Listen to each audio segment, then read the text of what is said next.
There was a girl named Lily who often wondered about herself. She was quiet and liked to spend time alone. Sometimes she felt lost, unsure of who she really was. While her friends seemed confident and happy, Lily often asked herself, "Who am I really?" One day, Lily sat by the lake near her house, watching the water ripple in the breeze. The calmness of the lake always helped her think. As she looked at her reflection in the water, she thought about all the things that made her who she was. "I like drawing," she whispered to herself. "I like reading books, especially ones with big adventures. I care about my family and friends. But is that enough to know who I am?" Lily felt confused. She wanted to know more about herself, so she decided to ask her mother for advice. When she got home, she found her mom in the kitchen, making tea. "Mom, can I ask you something?" Lily said. "Of course, sweetheart,"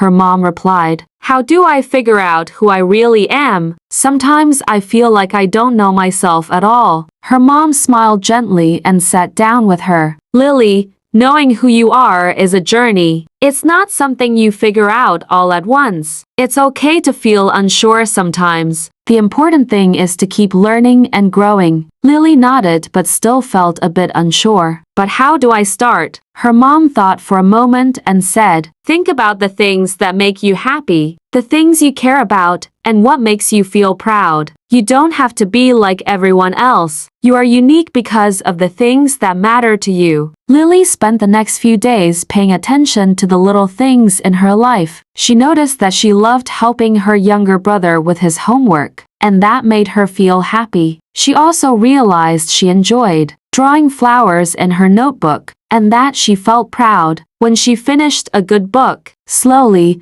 Lily started to understand more about herself. She didn't need to be like her friends or anyone else. She was Lily, and that was enough. She was still growing, still learning, but each day she felt a little closer to answering the question, "Who am I?" One evening, as Lily sat by the lake again, she smiled at her reflection in the water. She realized that who she was wasn't just about what she did or liked, but about how she felt and cared for others. Being kind, curious, and true to herself was all part of knowing who she was. Lily no longer worried about finding a perfect answer. She knew that as she grew, she would keep learning more about herself, and that was the most exciting part of the journey. Moral: understanding who you are is a journey, not something you figure out all at once. By being true to yourself, paying attention to what makes you happy, and caring for others, you can slowly discover your own unique identity.